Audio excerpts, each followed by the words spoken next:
You say you're connected, and then 15 minutes later you look like an idiot because you have been speaking to the wall.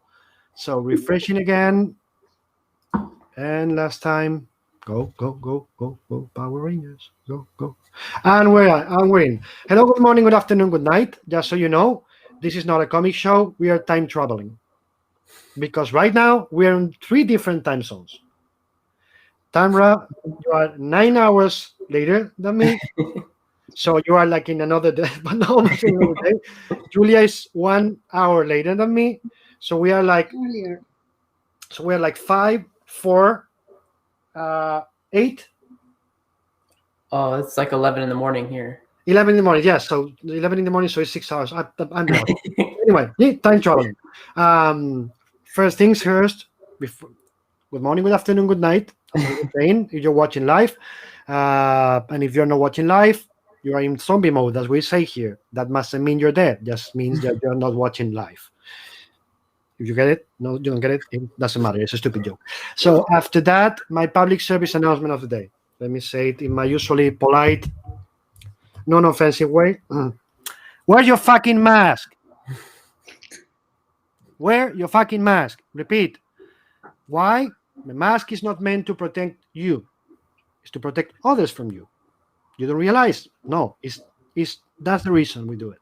It's to protect our elders, to protect the children. If somebody tells you that the children, the kids don't get COVID-19, that's a lie. They can get and they can die too. We have to protect the people we love. And we cannot be idiots as to think, oh, I haven't seen that person I love in 6 months. I'm just going to go hug her and kiss her and kiss him and not wearing a mask. You can fucking kill them. So please don't do that. And aside of that, there's something called chronic illnesses that are really, really bad. There's people that for the last 6 months still have problems caused by COVID-19. So please be careful. And last but not least, if you think your freedom is too important, and frankly, you're an asshole who doesn't care for anybody else's safety, leave this fucking channel now. I don't want you here. And after that, sorry about the language, but it comes from my guts. How are you, Tamra? How are you, Julia? Doing good. I'm okay. Don't be scared. I wasn't talking to you. How's things in your neck of the woods? How's things, Tamra? How is Julia? Is things getting better or just crazy as they were the last 6 months? Oh yeah, always keeping busy. I'm actually like extra busy right now, and I've just moved into this new house, so I'm still I still have a lot to unpack and setting things up like furniture and stuff like that. So trying to balance both those things right now. Gives me a nice distraction at least, but so it's a lot to do. Mm-hmm. And in terms of the COVID, etc., things getting better there, or just same? No, it's worse. But I live alone, so it's at least for me, it's easy to be safe and stuff, and only good groceries or whatever, and that's about it. And you, Julia? Well, COVID situation is getting worse here too, unfortunately, and especially in London, we are currently under threat to reach the so-called tier 3, which is basically the worst one, where probably we want to be able not even to go out at Christmas because cases are rising. So I wouldn't say really is a very happy situation, but I still can say that I feel privileged because I have really a lot of work, and my personal life hasn't changed that much. I am home and I work, and so I feel sad for all the people who are suffering for the pandemics much more than I am really. People who can't go to work, people who are getting poorer and poorer. So I think there is also this aspects to keep in mind. Mm-hmm. It is hard. I remember like a few weeks ago, for the first time after so many months, seeing ambulance coming to my street, taking somebody. I was really shocked. It wasn't a pretty sight. No, absolutely. You mentioned the thing that, of course, as comic creators, you work at home, So many people says, "Oh, my life hasn't changed that much." But have you any of you noticed that since this started? Because I have both answers. One, it's been really difficult to focus, and the other one, man, do I overwork? Because since I all day here and I can Yeah. even think to go out for a coffee, I end the day and it's like, Jesus, I've done more work and I didn't realize I was. How's been for you? Yeah, I think it's just kind of evened out, at least as far as how much I actually get done. Because things haven't changed too much as far as how I normally work. So, I work at home, like Julia does, and most comics people do. Mhm. But I know one thing that has impacted me, that has changed, because I had to start making an effort before the pandemic and everything, to get out, to be social, because you have to make more of an effort to do it, versus when like if you have a job and you go out, you see people.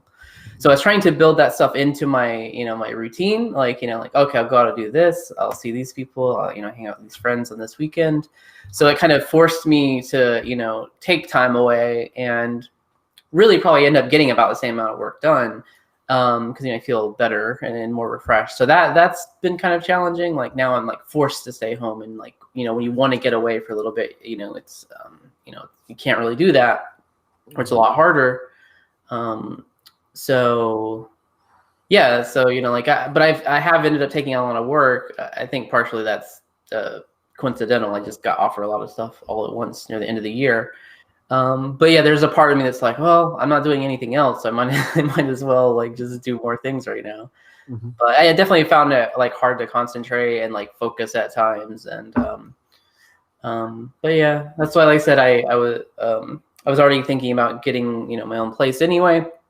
So I was kind of looking into that, and it's just another thing to like, well, it's something I can still focus on and work on while all this is going on, and kind of distract myself a little bit. So. Mhm. But as far as how much I actually get done, probably not much has changed. Okay, Julia. No, as I said, to me, nothing really has changed. Also, because I'm not particularly social in normal times. Uh, it's very strange for me. It feels like a huge change. I've gone from being pretty much everywhere, going to convention and knowing people, being very forceful, having many contacts, probably, I don't know, being over the top socially, to reaching a stage a few years ago where I feel perfectly content catching up with all the things that I always wanted to do and that I never had time to. So in a way, I have receded into myself and found a lot more time than I thought it would be possible to read books, going back to drawing, which I hadn't really done in a long time.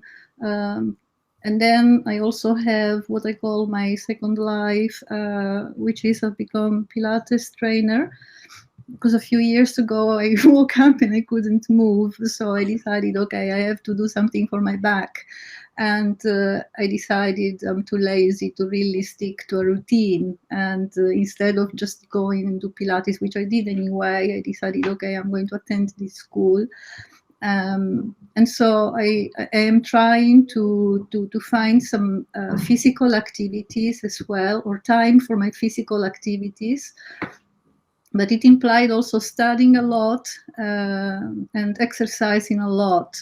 So I think that, a few years ago, I had this huge change where wherever I have time now, I am still social with my friends. I see them occasionally. I talk to them, but I'm not going out, and I wasn't going out as much as I did before anyway. So I think that that's something that makes me feel privileged under that point of view I was talking about before. I haven't suffered that much, and sometimes I feel guilty to say that. There is this guilt every time I feel the horror stories coming from all directions. Also feeling very sad for the people who are telling me how depressed they have become, and it is something that I can understand very well. But I also know that I used to have the problem, and I have turned it with physical activities, with having a routine, with meditating, with finding the strength to really fight whatever is putting you down. And when COVID came, I cried a lot, and I'm still crying because I'm very emotional and empathetic towards all the people who are dying. But I think for myself, I feel lucky because I have the strength inside to go on and to keep positive in a way, although it's becoming very difficult. Don't worry, vaccines are already happening. And also allergies. Yeah, well, that's what happens when your government says, let's just do it without, waiting for the people who knows to say, wait a minute, maybe we should just wait for a couple of weeks to see if they work. But, you have Boris. What can I say? Well. They have Trump, you have Boris. So, and we have until 6. No, but okay, that's all well and good. But imagine I'm your doctor now. My name is Victor Frankenstein. This rolling pen is my syringe. I pop it into you both and say, pandemic is over. Life is back to normal. And you have to pick what's the first thing that you've been dying to do for months. Like dying, like, oh my God. Some people will say, I want a taco. Some people will say, whatever, What's the first thing that you could do as soon as you are free and know the vaccine is working and everything is okay? That you've been, as I said, dying for months. Yeah, I don't have any really one thing. You can say 20. I don't care. Yeah, it'd be nice to be able to see friends, and not worry about that. I don't do a lot of conventions, but now it has been a while. I do it's a nice outlet every now and then. Now it's been the whole year. I haven't done any conventions. So that would be good. That's probably one of the bigger things. And even with my family, because they're my sister has 3 kids, and they were going in person to school, and her husband had just started teaching, so he was also going into school, and so I've been not seeing them. They've actually had to close their school once because he had someone had COVID in his class. So be nice to see them when there's events, holidays and stuff. So yeah. Julia? Probably really hugging tight all the people I love, because for the rest for a second I understood hunting, and I was like, what? Yes, I can't wait until I can. No, I'll never be a hunter. I'm even a vegetarian, so I won't really see me hunt anytime soon. No, hugging people. I have always been quite physical, so I can't wait to see the people I love and to just basically feel them, feel their body, their heart close to my heart, really tight hugging. That's what I miss. I don't know what they say, that us Spaniards and you Italians, we are huggy people. I don't know what they say. Probably I won't hug people from different cultures. They don't really like to be hugged very much, especially not the English, but I like them anyway. That's weird. Yeah, I noticed that the English like it even less than the people from the Nordic, from Scandinavia. I have no idea about the Scandinavian, because the Scandinavian is probably because I know like hugging me, so. No, the Scandinavians, they probably is because it's cold and they need it. Yeah. But anyway, joking aside, why comics for both of you? Why, of all the possibilities, of all the chances, of everything that you could have picked, why comics? Julia, you first, because I always ask you second. I don't mind. Why comics? That's a good question that I managed to ask and to answer very late in life. I started comics very late in life. I started at 37, and before I did something that was totally unrelated, or so I thought. In reality, everything that I've done before in my life has kept pointing towards this outcome. It was just that I was unable to see it, or probably I just rejected the idea, like it's not possible. How could I, small me, even there, dreaming that one day I could do what I want. And So, but I studied science, and the only thing that fascinated me was refraction and reflection of lights on different materials when I studied physics. Then I studied languages. I got my degree, and I wrote my degree on Kandinsky about colors. And I kept using colors and messing up, doing my messed up art all my life. And I kept reading comics. I just hadn't come to the conclusion that actually, you know, there was a point in all this. For me, it was just like hobbies. And then one day I came to London and I found myself alone. I didn't really know anybody. I came here for love, but aside my ex-boyfriend, basically I didn't know anybody. I asked myself, what do I do now? I need to know people, and I need to know people whom potentially I might have something in common with. And so I decided, okay, let's attend some course. And I had a look, and then there was this course like, wow, they teach comics here. So I went to this course, and I met my teacher, Steve Marchant, who's pretty active in comics, even nowadays. And basically, I fell in love with all the people there, and via him, I've met many people who worked professionally as comic artists. And little by little, I found my way. I thought, well, I'm very slow as an artist, so probably I won't be able to do that. But at least with colors, I can be fast, and I know my way there. So I asked Charlie Adelaide to give me some pages in black and white, and he has been so kind to oblige. I colored them, and then I borrowed some money. I went to San Diego convention, showing my work to people, also to see basically, you know, what they thought, if they thought I could make it or not. And I've been lucky because I've met the right people, I would say, like Matt Hollingsworth, and they believed that I was really very good. And especially Matt decided to help me. He taught me how to use Photoshop specifically for comics, because what I had done was good, but still kind of primitive. I am self-taught person, so I didn't know what trapping was. I mean, it's not used nowadays, but basically at the time it was.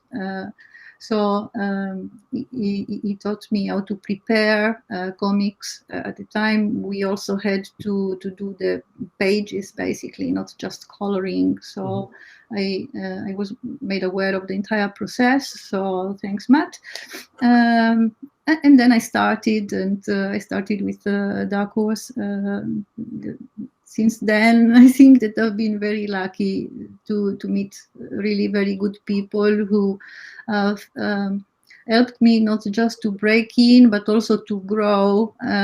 They've taught me a lot, especially artists I have worked with. So here I am. And what, Tamra, what's your origin story? Yeah, I just I don't even know how I got them. You know, I was so young. Like I'm sure my parents or someone gave me like some random comics here and there, or like I just talked about this recently with someone. Like we used to rent videos and stuff a lot, and they had all these old like Marvel cartoons from like the 60s. Like this when I was very young. So it's like the 80s, early 90s. I'd even watch those, and then like, of course, like in the 90s, a lot of, like you got X-Men cartoon, like Batman, Spider-Man, all that stuff came out. And so I was already interested in those characters. Those are probably the ones that I was most interested in as a kid already. And so those came out. I was like, oh, okay, so this is easy. I can't just go buy comics all the time as a kid. And my parents didn't buy me a lot of them. So, but like, this was a way for me to kind of like get interested in it like that way. I always liked drawing as a kid, and like doing art. I've always taken like art classes or whatever outside of school or in school. And here locally, there's like it's called a magnet school. It's still a public school, but they're like specialized in subjects. And so we have a good school here. It's like a fine arts school.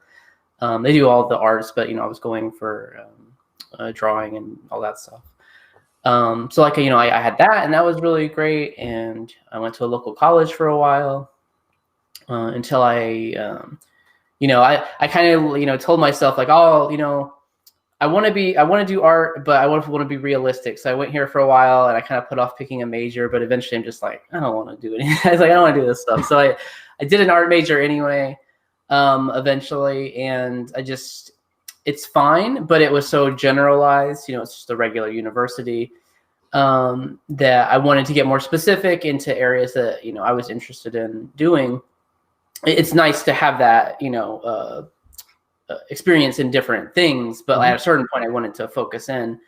So like I went to the Kubert School, you know, which, you know, of course, like this comic focused thing. So like, you know, I was there for the 3 years, and you know, learn more. Like they really push you there. You know, it's like, you know, it gives you your first taste of when you know, go out and work, you know, hard when you get into comics. And as far as like coloring specifically, it's just, I don't know, at a certain point it became like one of the areas that really, you know, I felt like really good at and really like clicked with me. I had been using Photoshop, you know, since like the late 90s. You know, that school had like a digital art class, so I got to use it in school. I got to use it outside school. I had done flats for a long time. I worked with the Avalon Studios, not around anymore. But it was like Brian Haberlin's studio, who did like a lot of stuff for like Spawn, like early on, and so I did a lot of flats through there, and I got experience, you know, just like kind of like playing with pages. And even though it doesn't matter what colors you use for the flats, I would try to make like pleasing choices. So it's like gave me practice of like, you know, setting up palettes for pages and things like that. And it gave me like a little taste of, you know, like working with deadlines and working professionally. And through the Kubert School, it's great because even, you know, like, you know, the learning that you do there, but also you're surrounded by other people that are in comics or trying to get into comics. And as a colorist, that was great because what you have is a lot of students that go to work with these other people, and they go like, oh, I like your coloring. Can you color me on this? And now you've met this writer, and this writer maybe introduce you to someone. And it's very easy to branch out, I think, as a colorist, because you can work on multiple things, but also when people bring you along, you know, you're meeting all these other new team members who you know, might bring you onto another project. And that's what happened for me. It's just like this slow branching out as I met people. And there's a couple of people that would be very helpful, either like bringing me onto another project or setting me up with a friend of theirs that they know. And then that stuff just eventually led to more and more things for me that it just kind of snowballed at a certain point. Mm-hmm. Let's go technical. No, I'm kidding. How important it is for you to color theory? How much do you use it? And especially, how much do you ignore it? Giulia? I think it is important to know color theory to then be able to break it whenever it's necessary. So, wait a second. Ta-da! I have this book, which I bought at the beginning of my career, and it has really helped me a lot. It has got not just one wheel, but it has got wheels in all kind of ranges, like the bright colors, the muted colors, the soft colors, the relaxing colors. So it has really given me an idea about how many possibilities were there. Because, as I said, I've dealt with colors in many ways, but the digital one was the most difficult to approach because, of course, you see what you see, but you then never really know how it's going to print. Mm-hmm. Especially when I started, I had no idea that there would be such a big difference between what we see and looks beautiful on a screen and then how it's going to print. So having a book to start with was really something that taught me a lot. But then, as I became more accustomed with values, I work in CMYK. Sometimes I work in RGB for specific things, but mostly I work in CMYK because I really like to have something that looks as much as possible close to what's gonna print in the end. It helps, but sometimes it's also useful not to feel trapped by your knowledge of the wheel. Say, once I remember, I think I don't remember the title I was working on, but anyway, I had to color a bunch of hobos were warming themselves around the campfire, and I used really very ugly colors that had nothing to do with each other, because I thought these people basically are not going to buy their own clothes in shops. They mismatch things. Probably they go to charities, or people are going to give them these clothes. So I deliberately violated all rules to produce something that to me was telling the story of this mismatched group of people more than, prettify the page. And then I received, of course, a critic that said the colors were horrible, and I was just like, yes, I made it. So you really have to know rules in general to be able and have that satisfaction to violate them. If you don't know the rules and you are unaware, you don't really savor your achievements, I think. Tamra? As I mentioned, I went to like a local university here before I went to the Kubert School. And one of the most helpful classes for me there, they had a whole color theory class one year. And that was great. We had these, we had a book, so we were studying the theory, and then we had these like little color squares they would give us, and we had to like do these things. So like, that's where it really was drilled into me of like, how colors relate to each other. Like when this is next to this, it might look this way, but when it's next to another color, it looks totally different. All that kind of stuff. So I think that really, really helped me. And I think that really made something click at that time and helped a lot. When I'm actually sitting down to work, I don't get too analytical with it. I kind of just like feel it out. It's like, Giulia said, like you learn it, and then it's like, it's kind of ingrained in you at a certain point, and you just kind of like, you don't think about it. Like, you don't go back to like, oh, okay, so I have to use this color or this color kind of thing. And, kind of it's just like you're feeling it out anyway. So it's like, but it's, like, of course it's based on that knowledge that I have there. It's just now you're not having to like think about it so literally while you're doing it. And and sometimes you just kind of make choices, and it's like, I don't know if this is good, like these are like colors you would normally think together or something, but it's like, well, it looks good here, I like it, or whatever.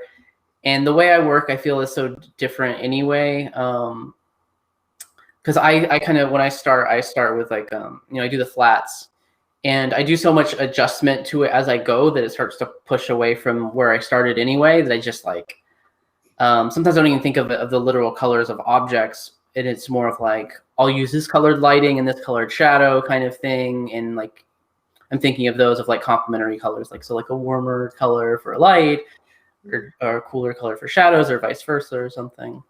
But sometimes we'll just play around with it and tweak stuff and see how it looks.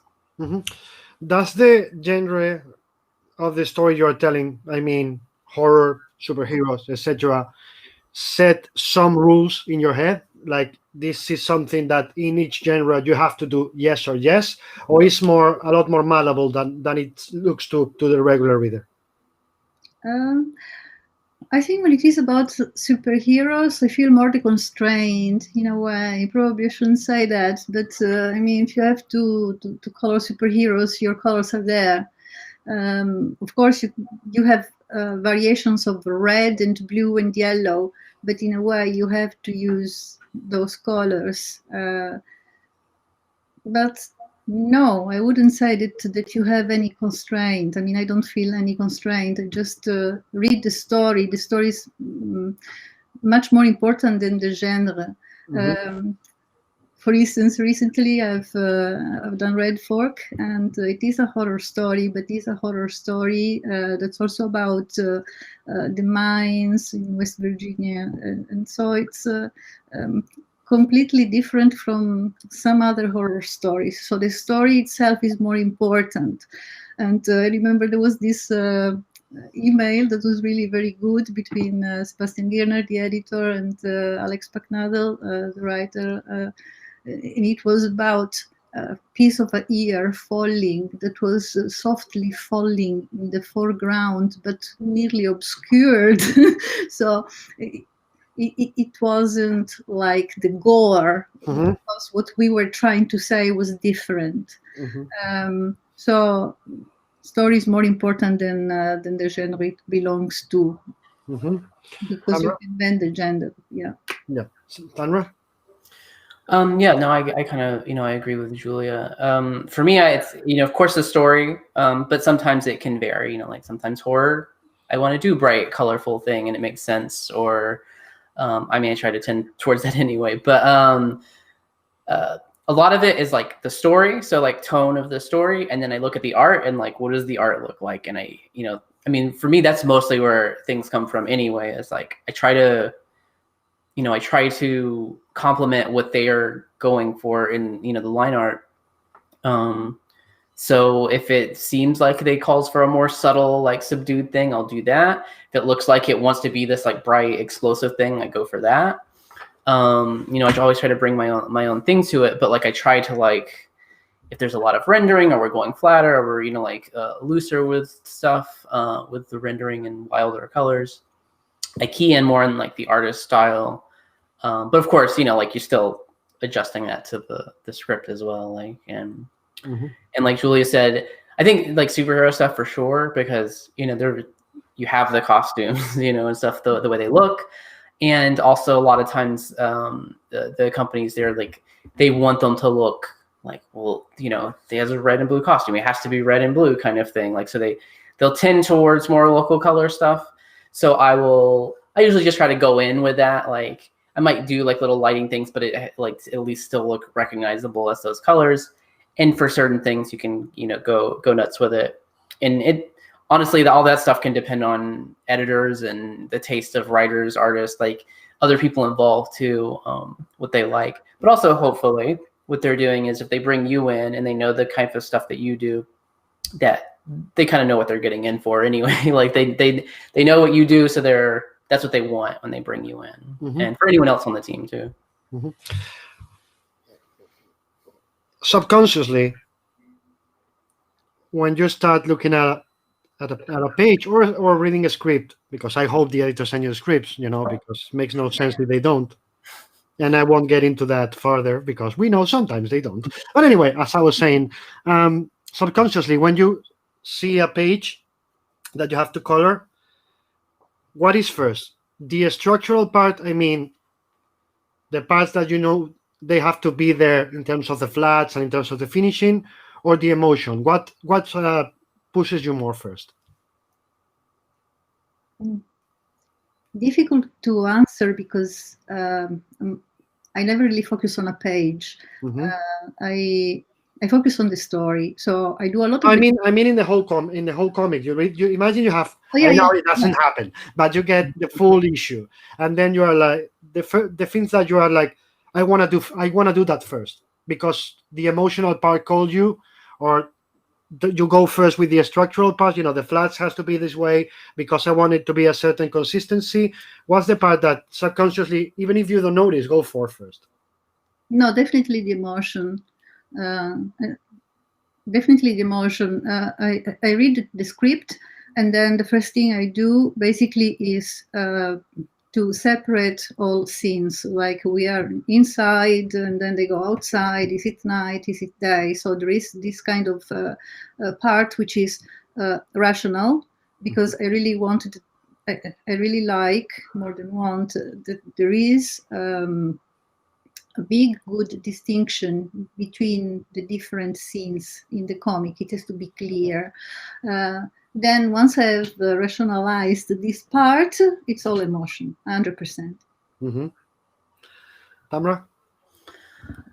Yeah, so I always I prefer that when you have all the pages, like you said, and I always have the script eventually.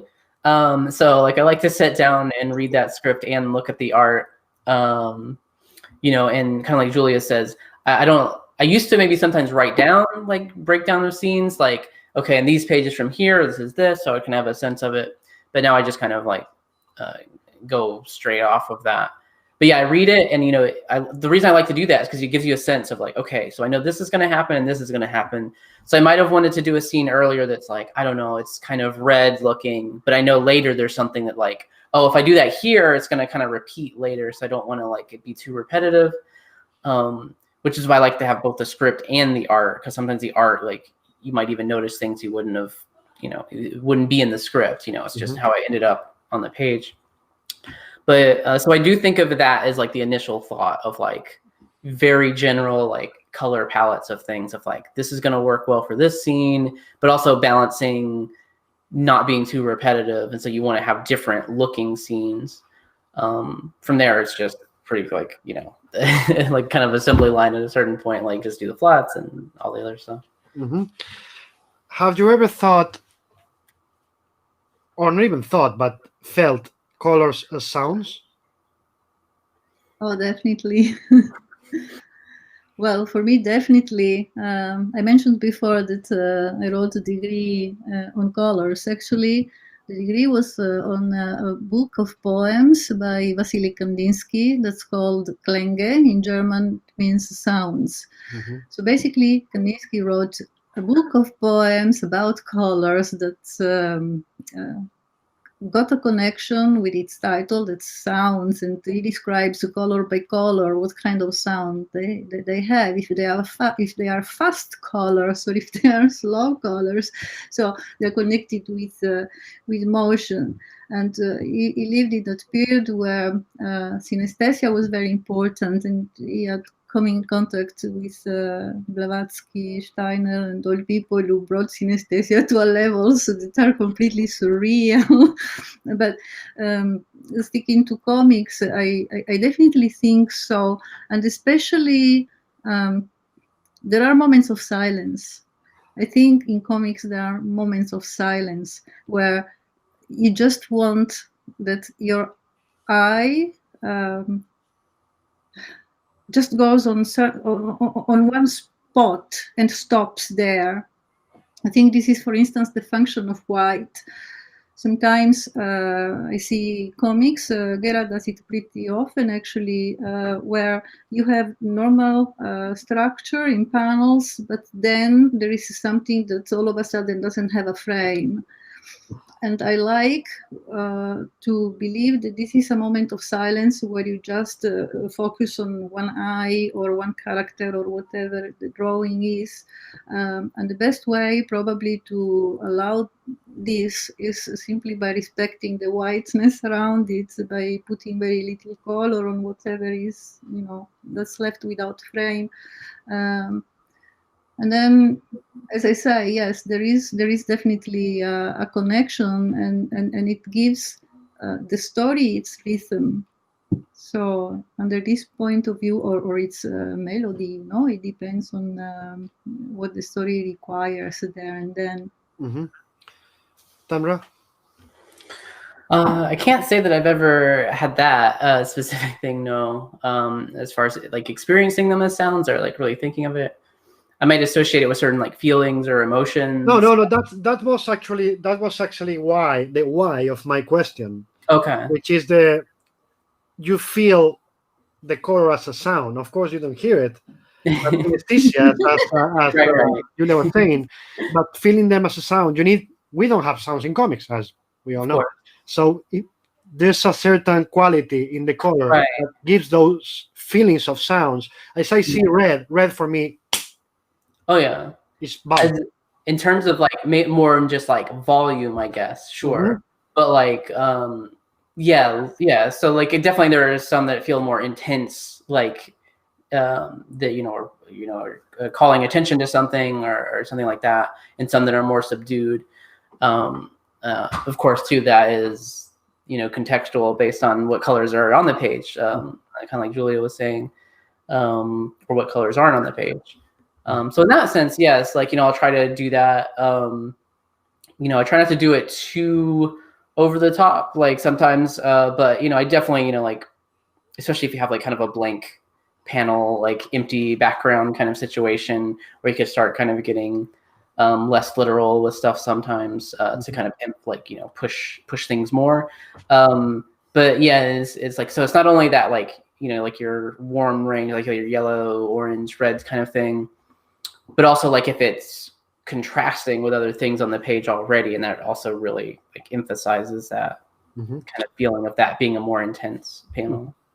You just mentioned the silence in comics, which for me is one of the biggest, most important tools in storytelling, Giulia. You know, like many times when a comic doesn't have a moment of silence, I say that's not a good comic, because we need to reflect. You know, if they're chatting, yapping for 22 pages straight, and this is like if they're superhero story, 22 pages of fights, and I'm like, what the fuck?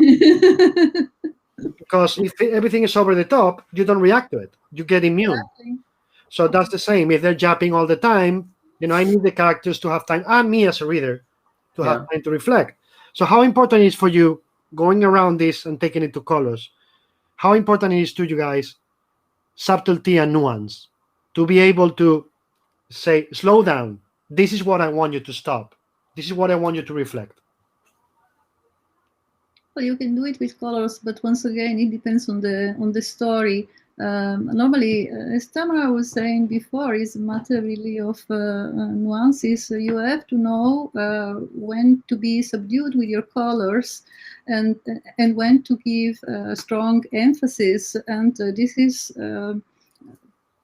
basically something that you decide, and it's part of your emotion or sound or volumes, as Tamara was saying, is more or less the same. We're talking about the same things, probably with different words. So I think it's important to recognize what's important in the story. So you have to read it, be behind the lines. And once you achieve this, then I think it comes on its own without too much thinking. Tamra? Yeah, no, I definitely think that, you know, like even like the art, of course, and outside of that, a thing that I like is the contrast. So, you know, like you said, like I don't want it to just be like this one long fight and that's it, or like it's just talking. You know, it's nice. You want to break things up, where it's like you have like, you know, these action pieces, if it's, you know, not necessarily a thing that calls for it, but, you know, it's some kind of exciting thing that happens, and like you want these more quieter moments to reflect on it. And, you know, that's the same thing in the art, where it's like you want to create interest through contrast, right? Like, so there's like more here, there's less here, there's this color here, there's like complementary color here. And those are things that create like, you know, exciting visuals, you know, or interesting visuals.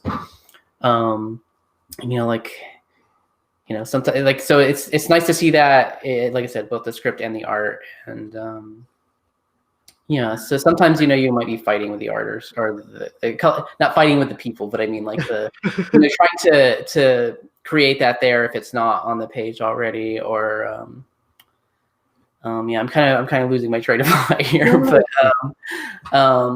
I do think I agree with that, what you're saying, that it's important to have a mix of that, and to, you know, like you said, have that subtlety and nuance to things sometimes.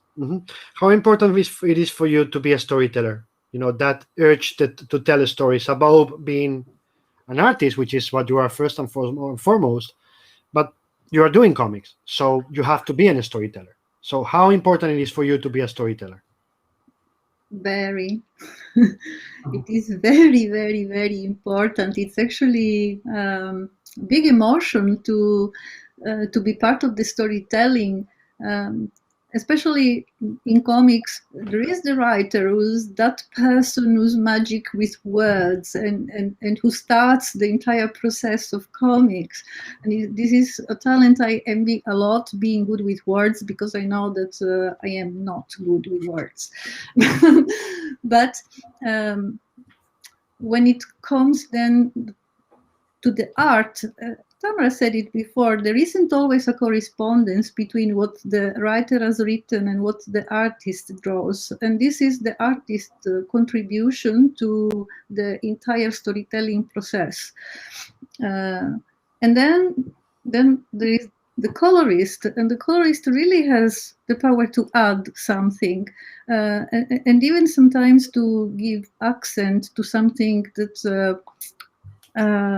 has been done in a very mild way from the artist, or probably in a way that's not very recognizable in the art.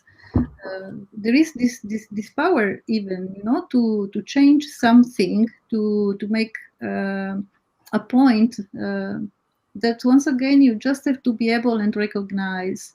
And some artists are very good at catching everything that the script wants to communicate, and some of them focus on the aesthetics, so they produce beautiful drawings, but the story isn't really well told from point of view of content.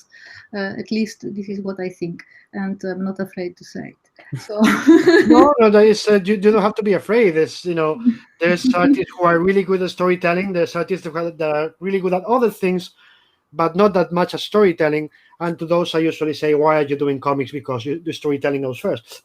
But nobody's listening to us, so we can so basically, I think, yes, that colorists are very important to basically narrate the story with their own sensitivity. And I also think that most colorists I know are actually quite sensitive.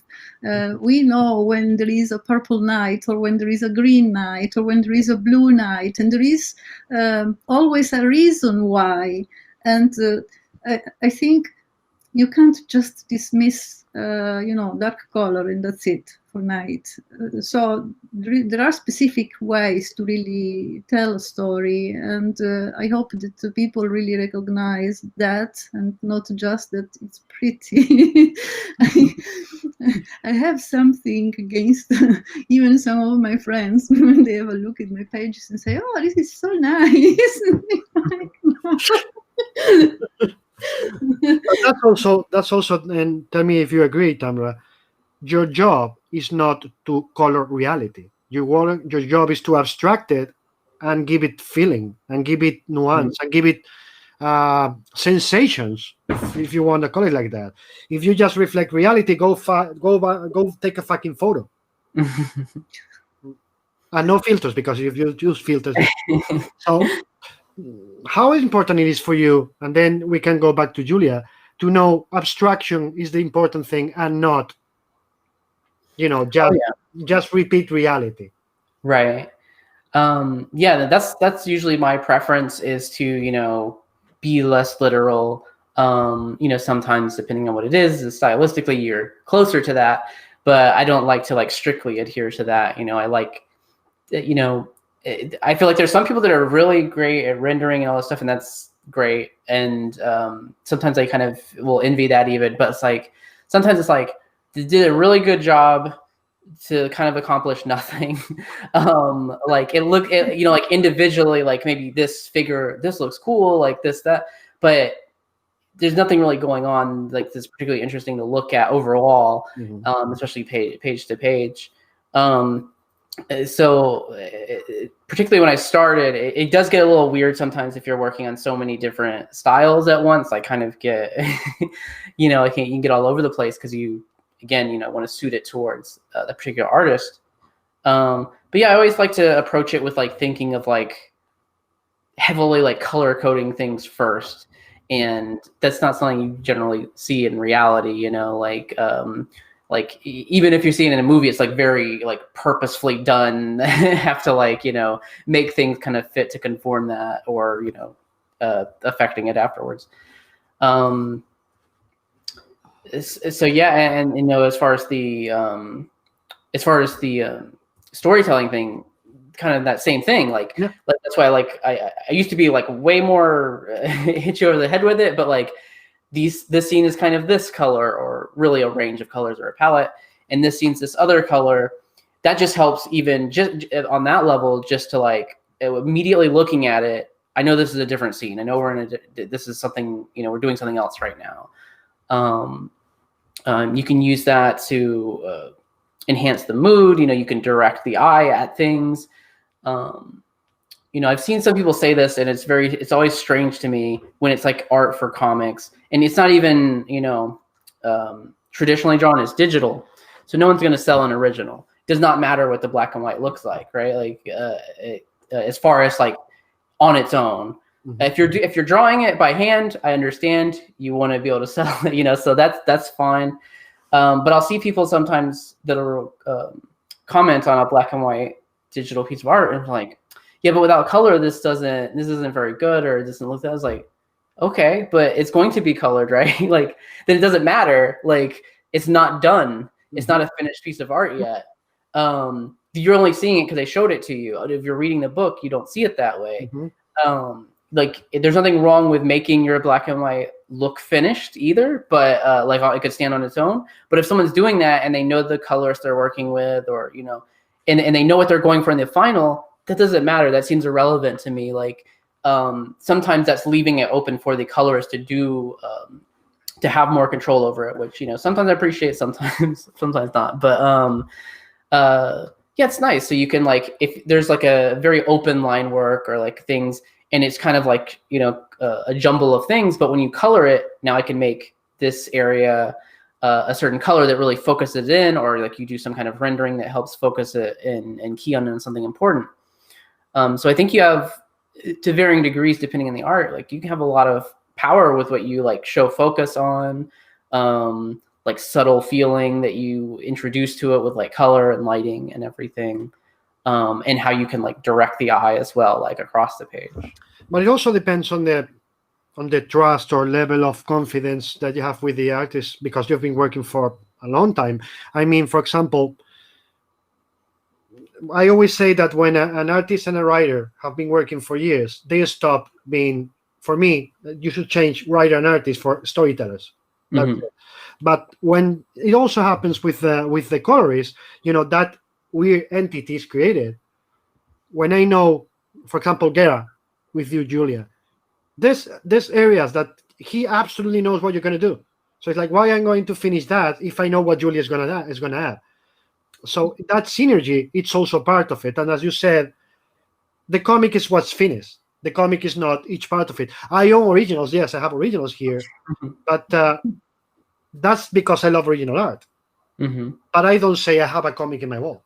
I have this. I have it here because I was showing it yesterday because of the lettering. There's a shadow page by Chaikin. And I have this, but I don't say, oh, that's a comic. It's not. The comic is the full thing. It's every part that is added by one of you. So how often does it happen to you, Giulia, that you get a page, as I said, for example, from Gera, you've been working with for many, many years already. Well, I won't say many because Gera will tell me I'm calling him old and kill me. But, you know, so years. And you know exactly he's left this, and there, and that for you because he knows what you're going to do.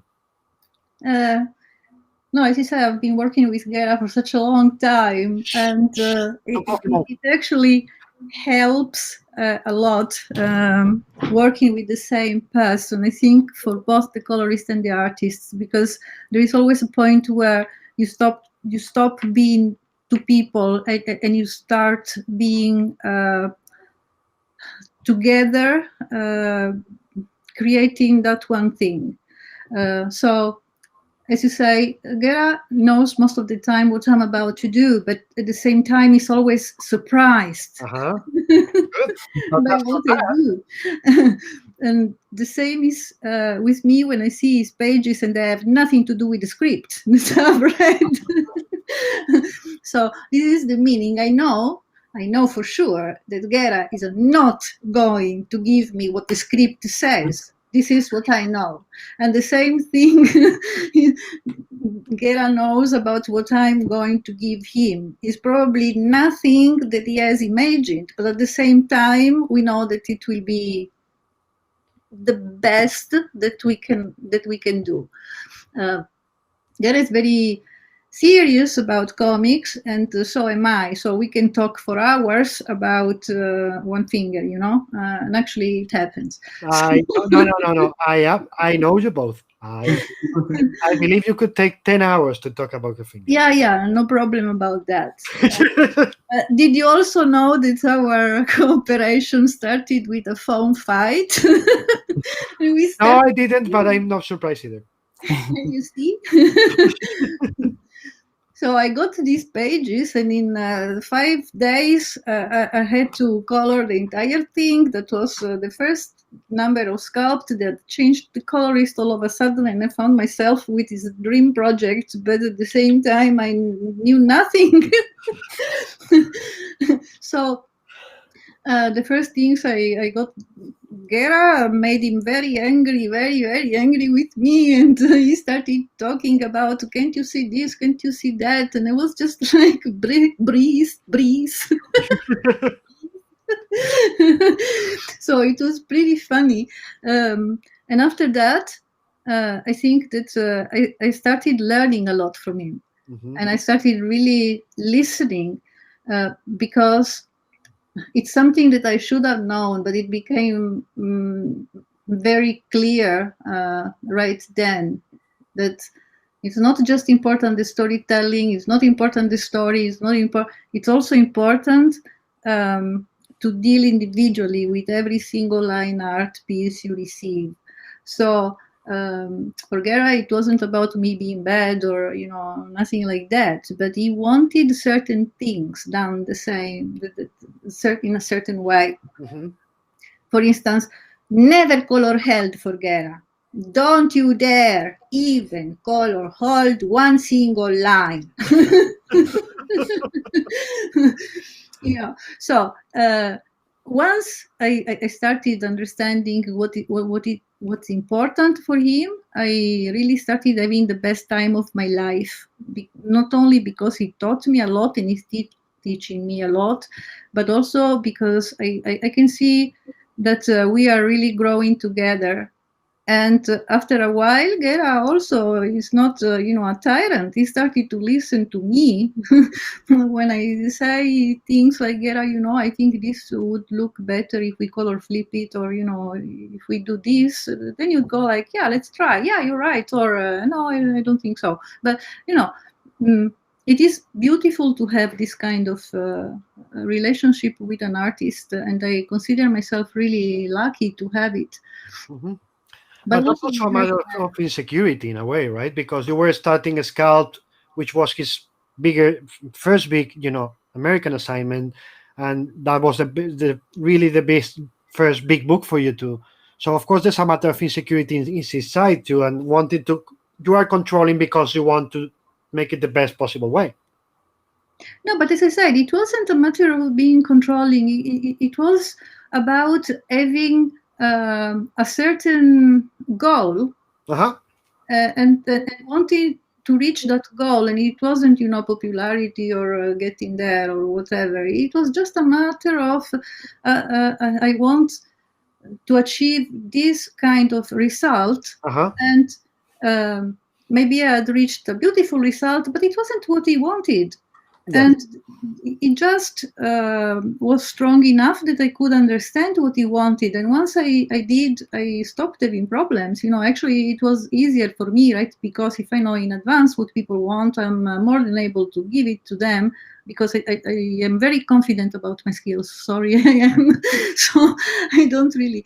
But if I still make mistakes, sometimes it's because I'm either sleepy or because I really haven't understood what's required of me. Mm-hmm. But I'm very willing, to learn and to go on in becoming better and better every day. Also, I learn from other colorists. I have no problem asking the few colorist friends I have. I don't know anybody. I mean, everybody. Now I know Tamra, so Tamra, I call you too. I have no problem whatsoever. I call in my colorist friends and say, how would you do this? I don't know how to do this with Photoshop, or, how do you use this filter? Is it whatever stupid question I might have, because I think in the end, it doesn't detract from who I am and from what my skills might be. It's just a matter of all of us need growing, and it's good when there is somebody who knows better than you. Of course, and everybody knows different things. And Tamra, we are a small community, but we are a community anyway, right? So, bless you. So, just talking to your colleagues and ask, about things is going to get you that back in the future when they need to ask you, right? Oh yeah, that's that's one of the. It's definitely helpful to have people to go to. Yeah, like I found the colorist community has been very good about that, and like don't seem to be very competitive and stuff against each other. That they are willing to share like information, either technical work stuff or artistic things, or even like contacts and like help with like business side of things. I think it's great to have like other peers that you can go to and bounce ideas off of. Mm-hmm. And if I tell you, for you, color as storytelling, is it in comics? Is it, bless you too, is it symphony? Is it rock and roll? Or is it jazz? It's the story. It's jazz. Come on. Okay, why? No. Sorry, I meant you can't really say that it's either symphony or rock or jazz. It's according to the story. No? Yeah, I would yeah, I would think like it really depends on what you're doing. That I have some where we're really all in sync, and other times where sometimes it's like, I don't know, you do your thing, I'll do my thing, kind of, and that's great. And, there's not really a lot of back and forth. Sometimes there is, as Giulia mentioned with the artist she's working with, that it might have a lot of direction, like it's a very clear vision, which I also totally fine with. I definitely prefer to have that before I color than after I color. But because as she said, I'm that's helpful to me. Like I don't care if someone has very particular like idea of what they want, but if I know that ahead of time, I can figure out, okay, this is what they want, and now I can figure out how to give it to them. Mm-hmm. A lot of times when you get that after the fact, what you're getting back is some weird jumble of ideas, because it counter purposes to what you were doing initially, and it's like, I'm not recoloring this. So I'm gonna turn this as close as I can into the thing that you asked for. So if you ask me ahead of time, that's great. Like, you're not annoying me. Maybe some people get annoyed by that, but I'm totally fine. I enjoy that. Like, sometimes working within limits is actually like it's easier, because it gives you like, okay, here's the things that I have to do, and now I can like be creative to figure out how to do that. Mm-hmm. Yeah. And also, since I'm talking about music, in your process, do you listen to music often?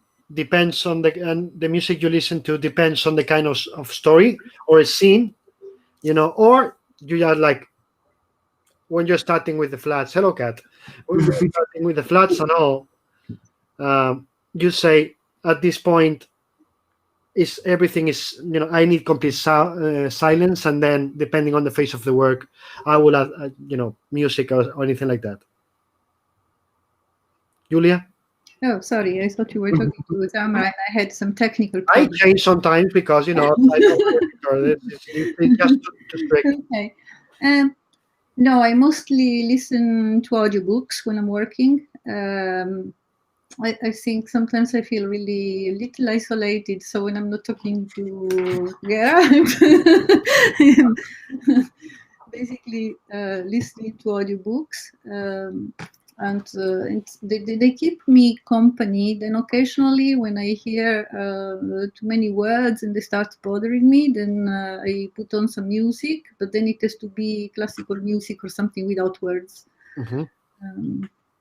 So, and it doesn't matter the kind of a scene. You don't adapt the music you listen to the mood you want to input in the scene. I think they're more to do with the way I feel. Like sometimes, like last night, I had to work too late, so I needed to be awake, and I couldn't do it just with coffee, because after a while I get palpitations. So bad brains it is, it's like because I need to keep awake, and it doesn't really matter. It doesn't bother me, because at that point the music becomes something else that keeps my body going, but my emotions are with the page, and I can keep them completely separated. No problem. Tamra? Yeah, I definitely feel the same way. Like, I don't usually listen to music, but if I do, it's not like, well, this page calls for this mood, so I'm going to get this music to put me in the mood. It's just like, often it'll just be the same thing on repeat because I don't want to have to think constantly about, what to put on, or some kind of like random playlist or something. But more than that, I will either listen to like a podcast. Every now and then I would put on like an audiobook. The audiobooks would usually be like history stuff or something though. And then, but a lot of times too, I'll watch something that doesn't require too much of my attention to look at it. Like really when I get the most focused is if I have a show, it's like, oh, a new season of a show came out. Well, I'm going to be working all day now.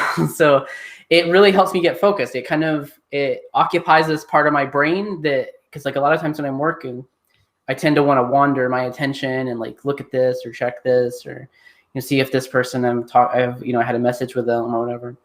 But if it has something like that, it gets me very engaged in what's happening, which is kind of linked to me sitting at the computer working. So it keeps me focused and working. I will, not every night, but pretty much like most nights, I have a group of friends who also work in comics, and, we'll get on a voice chat. We might put on a movie or just talk to each other, and that helps too. So it gives me some, ability to be social with people, even though I'm not there in person, which has also been great for this because, I did that before the pandemic. So at least I had something in place so I'm not totally isolated and, just losing my mind. And the only time that I really like silence is if I'm like reading a script. I can't talk to anyone. I can't, it's just too confusing. So then I want complete silence, but that's such a small part of when I'm working. That's, I don't know, 10, 15 minutes, depending on the scripts, maybe a little bit more depending on some scripts. But that's about the only time. And sometimes figuring stuff out if it's really like a tough problem, like initially. But once I've got like that page laid in or something, you figured out like whatever the problem was. And if it's like a scene, it's like, well, I probably don't have that mental energy taxing me. And even that is pretty rare as far as with coloring. But yeah. Have you ever thought, any of you, about changing gears? And I mean, you're a color artist now, but thinking about maybe writing or maybe doing the art, the full art, or just pencils and inks on a comic yourselves? Giulia? Thought, yes, but I think it should be in these terms. An editor contacts me and tells me, "Oh, your drawings are so wonderful, and I give you 10 years to do 10 pages." Do you agree? Yes. Because I'm really very, very, very, very slow.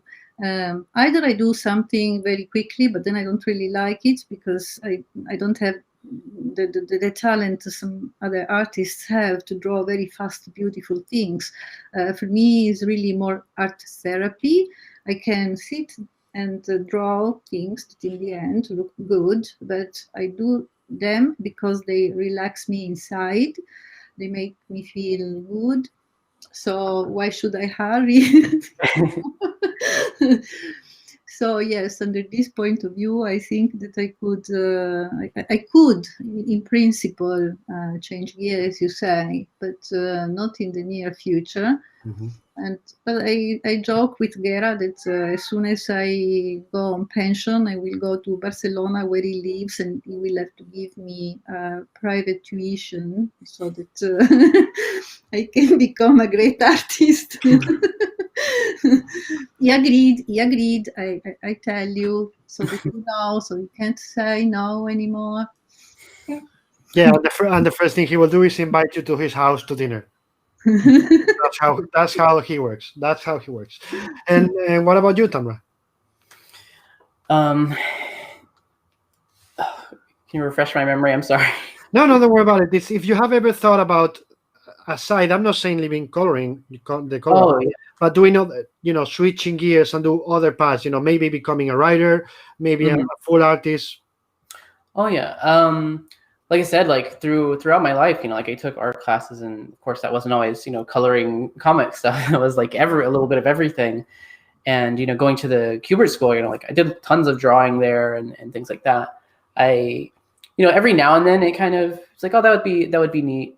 But I think part of what I learned, there's two things. It's like part of what I learned there, I think, is that I do enjoy drawing or, doing art in general. But I don't know that I like drawing comics because, like Giulia said, it's just a lot. It's a lot of work. It takes a long time, and also just like I think I was better at coloring. And when I was trying to get work outside of school, especially once I quit my day job, I was trying to get all sorts of things like drawing, coloring.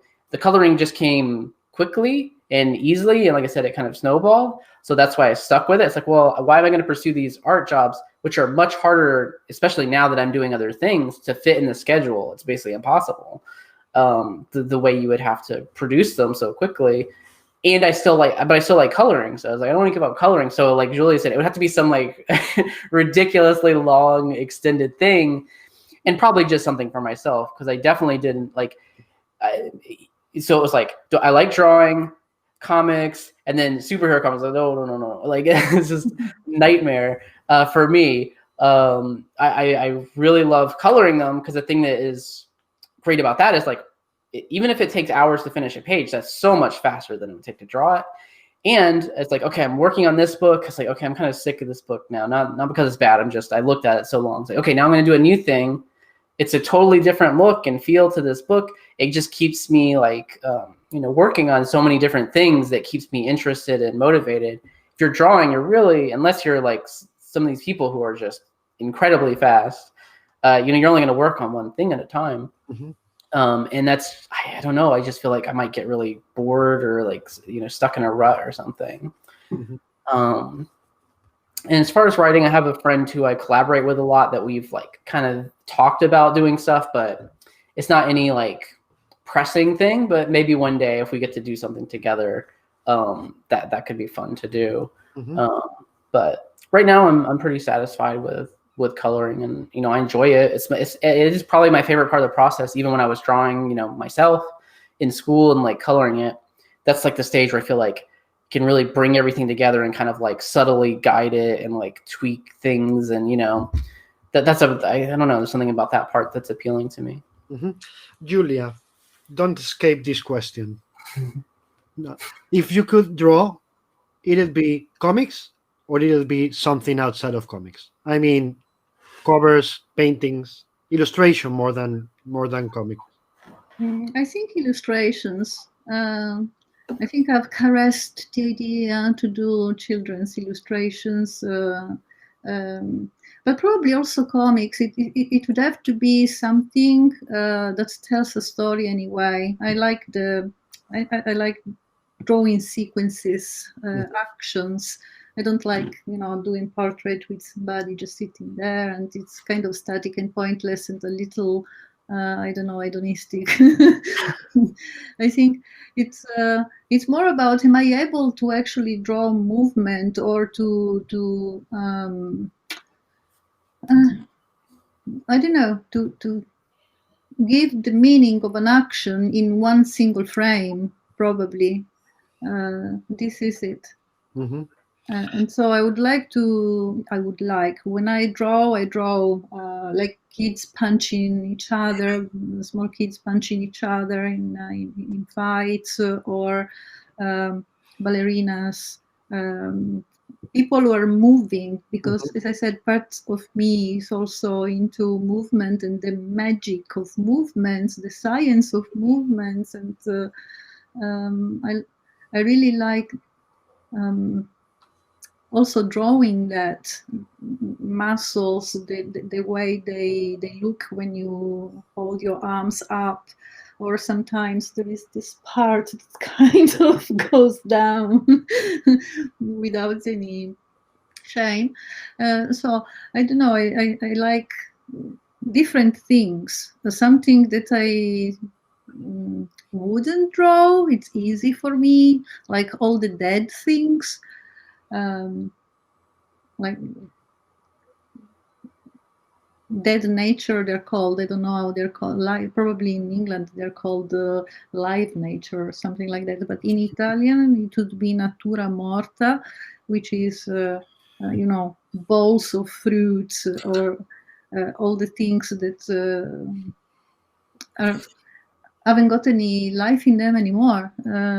Bodegón in Spanish. Bodegón is when you just do paintings of fruits, baskets of fruits, etc. Yeah, they're beautiful. Some people really do them skillfully, but I think that the appeal for me in drawing is to be able and draw a movement. If you are able to do something like a drawing, which is by its own nature static, it's not film, it's not. But if you can actually render a movement in something static like a drawing, so that's the challenge for me.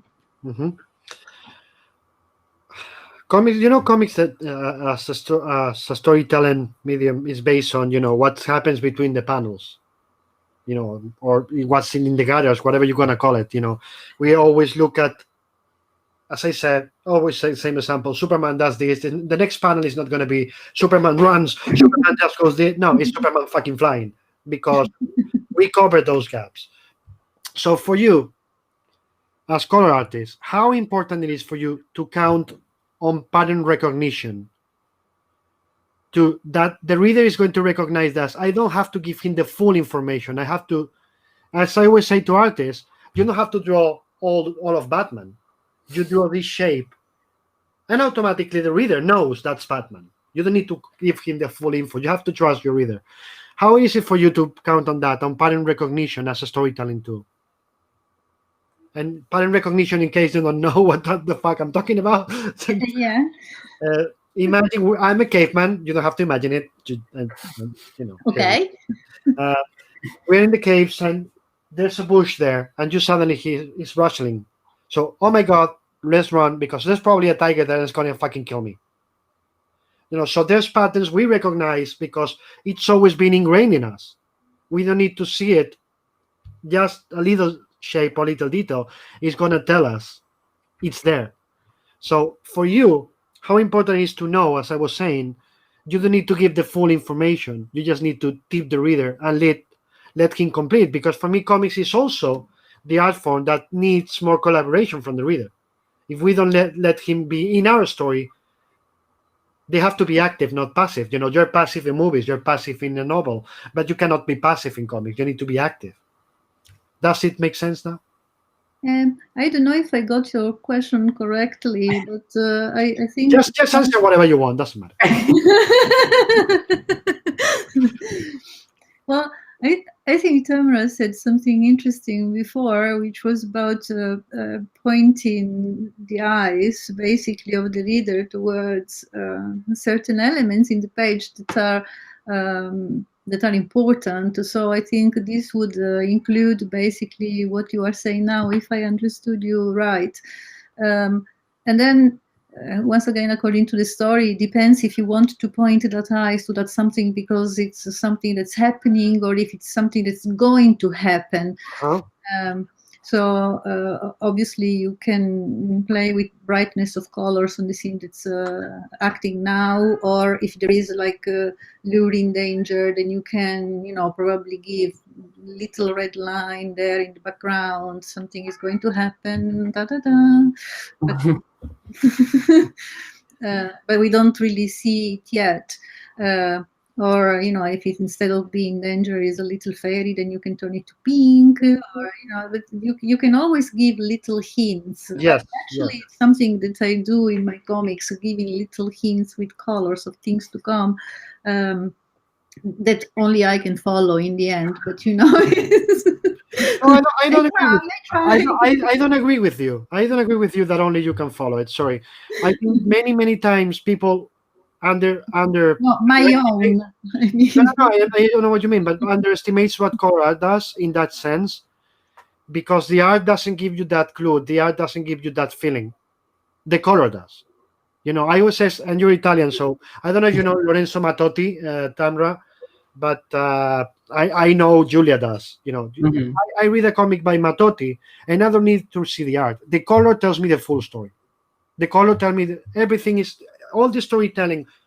Lorenzo would kill me if I say this, maybe, but for me, all the storytelling is in the colors. He's telling me the full story with those colors. So that's what I mean here. That subtlety you just mentioned, that I give a hint of that yellow color. It's telling me a lot more about what's going to happen. You know, or if you have a character and you suddenly just color one hand in a different color, you're telling my eye, as Tamra said before, go there. Yeah. That's important. You don't get that in the art. That's color storytelling. So that's what I meant. How important is for you the pattern recognition to give the reader, I know you're going to understand this just with a small piece. I don't need to give you the full thing because I know I can take your eye and send it there. That's what I tried to say. Oh, no. It's clear. After we've answered the questions, it's clear what you asked. That's why I said answer whatever you want, because I knew you had understood. It was really clever, even if my question was like, what do you think, Tamra? Yeah, like kind of like you mentioned, use your example with the Superman thing where you kind of jump without having to show each little individual step. Sometimes you can do that. As I said, page to page, I'll try to like vary the palette. Sometimes if you have like something and it's showing a progression of time or different locations or whatever, you can do that. And I like try to make a obviously different palette within that panel. To a degree, still has to all work together. And it's like, like you just immediately know, like, okay, this is a new place. They're not in the same place. So it gives you a sense of time and like, we're switching locations and everything. I don't know if this is exactly the same thing, but also it kind of goes to the directing your eye thing. But like, so you have a character or characters and that's like or just something that's focused on. You spend a lot of time putting, more detail into that. And maybe you have a background that you kind of push back, Mm-hmm. You don't spend a lot of time rendering. You just kind of like make that subtle to kind of, you still see it, it's there, but I don't need to like do every little shadow and reflection and stuff on those because it's not important to tell the story. It's just, it might look nice, but, it's more important to focus on the thing that you need to focus on. Yeah, but it's also about, how amazingly for me, color art defines time in comics. And I mean, the art can say, same panels, do the same panel. It's a house, there's an open window, we see the sky. That's it. I take the colors, and the colors in two different panels tell me we've moved from summer to winter to say something. Mm-hmm. Or it's 2 hours later. And it's getting dark. Mm-hmm. That's color art, that's storytelling. Yeah. That's what I meant with many times people underappreciates or underestimates how important for storytelling the color is. Yeah. Because the art tells you one story, but there's another layer or 1,000 layers. I'm sorry, so guys don't kill me. That can only be there because the color is telling it to you. Same thing. You have a floor. It's a wooden floor. That wooden floor is brown. In the next panel, it looks dirtier, or it looks like there's something there. You just told time has happened. It hasn't been clean. Mm-hmm. So you're telling a story just with the colors, right? So that's why I want to push for people the importance of colors to tell the story. Thank you. You don't have nothing to thank me for. Thank you for thanking me. Look, Carolina Bensler, amazing Spanish illustrator. Hello, Carolina, says, what's the best and the worst of being a colorist? Giulia, you said thank you, so you start. I'm being punished here. The best, I don't know. To me, everything about being a colorist is wonderful. I thought you were going to say, for me, being a colorist is everything is horrible. The only thing that puts me down is being, in a way, the last part of the creative process, which means that sometimes I have very little time to color. So if I have a relationship with the artist, which I try to have most of the times, I start a new project, and if he allows me, then I ask him to or her to give me little batches at times. If not, then I receive 20 pages, and I have to do them in 5 days. And then, that I don't like, because it means very little sleep. And also I'm growing too old to do this. I can't do this anymore.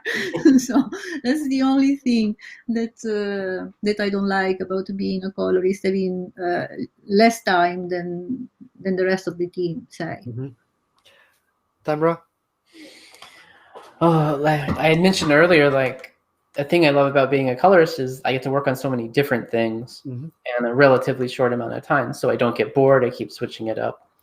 Even though I might work on those long term, I rotate through them. So it's like keeps it fresh and like, don't get too bored of this project because I'm doing this other thing, and it gives you time away from it to come back to it. Whereas if you're, someone drawing it, it's like, that's just it. You're focused on this totally all the time. The worst thing, definitely what Julia talked about is a problem sometimes, often. But also just like, a lack of kind of recognition and respect for what we do a lot of times. As I mentioned, people were talking about, even people I know sometimes, talking about these black and white arts, like, oh, this isn't very good. They could have done. It's like, it's not done. Like, like someone's going to color it, or just general lack of like inclusion of when we're promoting the thing, we're excited about it. We're excited to have you. This is a big thing for us. And then it gets promoted, and it's like, sometimes find out just scrolling through Twitter. It's like, oh, no one told me, like even that we could share it. It's like suddenly it's out in the world, or when you're just promoting stuff, or like even Comixology, there's quite a few things on there that my name is not attached to that I've worked on, and it's not easy to see that you worked on it. It's one thing when you're promoting it or that, which is annoying enough, but you're selling the product that we created and our names aren't attached to it. You can't even look at the credits. The credits are, inside the book, but it's not one of the pages previewed. So you can't even look at it if you wanted to check it. You have to do research on your own to find out. Even sometimes when I'm promoting, promoting something, I have to like go on this hunt to find out who lettered it. It's a similar thing for them. Because, I haven't been told, and I'm like, okay, let me try to figure this out, as best I can. So that part will get to me sometimes. The just like lack of recognition. And it's like, like people need you like this whole time. We need you to do this really fast. Like it's really important. Like, you got to do this for us. And then like as soon as you have it, it's like it's like they forget they needed you. And it's also like something about your livelihoods. I mean, there's something that is called royalties. You want to promote the book because the more it sells, you get a bigger share. So if you don't know, it's not good for the company either. Right. They should let you promote it, because if you promote it and whatever amount of books get sold because of your promotion, it's not only good for you, it's good for them too. Yeah, that's the part that is kind of baffling to me too, that like, with comics that, sell relatively few in numbers, any little bit helps. Yes. So I don't understand even the, the logic behind that a lot of time. Yeah, sometimes it's just being rushed, and sometimes it's the artist, the creative team is writer and artist, and that's it, and they forget the other parts. And I always say, like, no, this is not building a car, or this is not like a movie where they have 300 people. Right. It's a comic. It's 4 or 5 people. That's right. Not that difficult to mention them all. Just saying. Rafa Garres says, Julia, did you say bad brains? Love it. I don't know what. Yes, I did. And Carolina clarifies, although I think she misunderstood, bodegon is when everything is fresh. If not, it's dead nature. That's what Julia said before.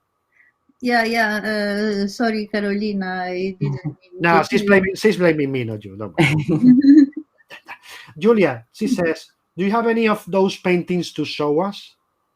Yes, but they are upstairs, so I'm not going to show them to you. Not now. This is like we said before, like Tamra said before about warning in advance. If you wanted to see them, you have to warn in advance. I'm sorry. Muniba Fasal. I'm sorry if I'm not pronouncing your name correctly.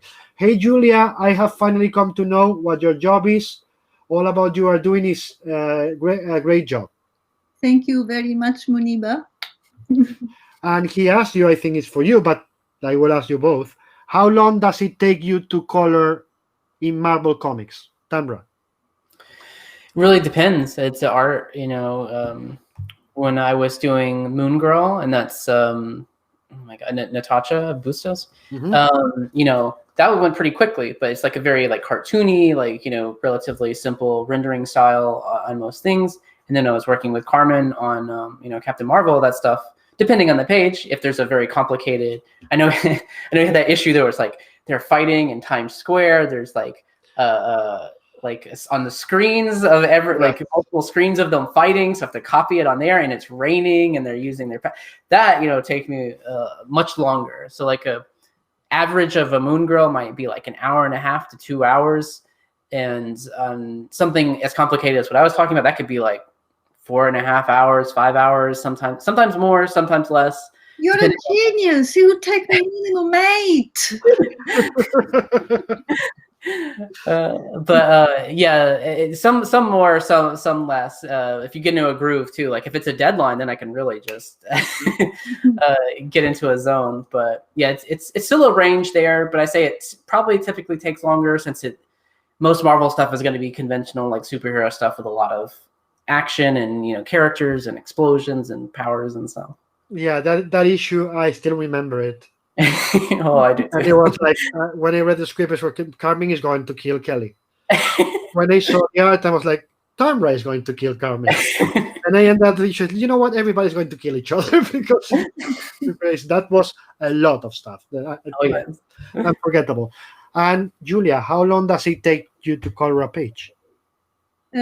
More than Tamra. It takes as much as they give me. It's just the result that is going to change. So if I have it my way, I take my time, even if it is 6, 7, 8 hours, and then I will do something that I like and that I am not ashamed to show. And some other times I'm just given very little time, and I'll do it anyway, because sometimes my editor's telling me cut corners, which I don't like. Yes. But if I have to, then I will. That's my answer. That's very honest, straight. No. If the deadline forces you, you just do it because it's. Let's say a good complicated page would take me even 8 hours. Okay. If it is complicated pages like Tamra was describing before, with thousands of effects, and there are the entire set of the Avengers fighting against the Asgardians, and all of them are using their special effects, and there are lots of detail, then yes. But normally, it takes me probably 4 5 hours for normal pages. That's like, I always remember when it comes about this, that anecdote of San Diego Comic-Con many years ago. A writer's in a panel talking about, well, the artist is not going to know because he's not here, but on the next issue of whatever book, we're going to have a fight that is going to be like 50 people, and in every panel, in all pages. But he didn't know that the artist was in the audience. And the audience couldn't stand it anymore. They were friends, I know that, but he just stood up and said, I'm going to fucking kill you. So yes, sometimes you just have to say, oh my god, and do it, right? It's part of the job. Let me see. Carolina Besler asks you, what do you think can be done to promote the respect and recognition of colorists? First, I'm going to say, Carolina, all of them color artists. Call them color artists. For me, it's just a word, but I think that matters. I don't know if you guys agree, but that's my point of view. So, Julia, what do you think it can be done to? I don't know. I haven't really thought about that. But you see, the promotion part is always something that sounds alien to me in a way. So I don't. It's something that really sets me in a kind of crisis here. I want to do art for myself. I'm lucky enough that I can be a colorist and belong to a family. But the promotion is something that I'm not really very good at doing, probably because it implies the word, which is... Let's forget the word promote. Let's talk about what he means is what can be done to push or help the respect and recognition of color artists. Well, I feel like being very arrogant here and say, well, if you don't understand what a colorist is doing, then go and study. I don't have to do anything because I am doing my best. I'm giving you my heart, my soul, my talent, my time. So if you then can appreciate it, I thank you very much. And if you don't, it's not up to me to promote. It's up to you to go to school, you know. It's as my father used to say, if you don't get it, that's not my problem. It is yours. Tamra? Yeah, kind of like I was saying, the thing I would really like, there's often like previews for a book, right? So it's basically the cover of the book usually, and then somehow mysterious your name is not on the cover where it will be printed when it comes out, and they know you colored it, but it's not there. So that to me is nonsensical. Like include the letter. You know, and like Comixology, if it's a place where you're selling the comic, the people that worked on the comic should be listed, you know, in a way you can see it without having to buy the comic and then look inside the comic. Yeah. You know, because if you went to a store, you could at least flip through it and see, you know, even if it's not on the cover. But online, Comixology, which is the main place people buy comics online, can't do that. That would be nice. That, you know, when they talk about a book, they include those people. As you said, David, not many people work on the book. It's pretty easy. You know, I often have to do, you know, I say I do research or whatever when I go to promote something. It takes like 5 minutes, you know. I just, okay, let me double check which editors were on this book. You know, because sometimes you have someone who's more in the background in the editing role. And like, let me make sure that I got their correct letterer who worked on this before I promote it. You know, I make sure that I include everybody too that doesn't normally get included, which includes letterers and editors and yourself, you know, like when you worked with us on like. But there is a difference between promoting what you do, and then of course it is easier and you know, because it's a product. And it's easy to promote a product in a way, especially if you believe in it. But promoting yourself or promoting colorists and what they do is something that to me is really difficult because if I have an interest in somebody or in some job, like what does an astronaut do? I do my research because I'm interested and I learn. But I don't really think that any astronaut would promote themselves like you have to respect astronauts or something. It's not something that you can enforce on people. I don't know how to express that. Yeah, of course. But I do think too that sometimes companies do things where they downplay it, where I do think that also sets what people are interested in. Not to force people to be interested, of course, but like, if people don't even know, they don't understand what a colorist does or that there is a colorist, oftentimes even reviewers will review stuff as if the art is the person who drew it and that's it. When sometimes I've you know, I don't really read reviews now, but you know, when I have in the past, they'll compliment the art on something that is very explicitly done by the colorist. Like they'll talk about the color and they're complimenting the line artist. So sometimes I think you know, I mean, that does take some initiative on other people's part too. But I think that as long as you put it out there, you can't make people be interested. But if people worked on it, you include them in that. And that is like, okay, someone did do this. Someone worked on this. And if I am interested, or now that connects, or there's a lot of people I know that got into coloring are like, I didn't even know that was a job that people did, you know, like, so sometimes people don't even conceive of it. But that's also part of on the companies or people promoting things sometimes for not including them. So people aren't even unaware to have an interest in that. Yeah. Also, and there's a lot of people, and I do appreciate them, who will specifically, say they enjoy the coloring, or they'll, jump in there and like compliment that, during promotion on social media and stuff. So I do appreciate those people that do that. Like as Julia said, people, you can't make people be interested. If they are or they aren't. But I just wish there was a little bit more awareness, and I do think that would help.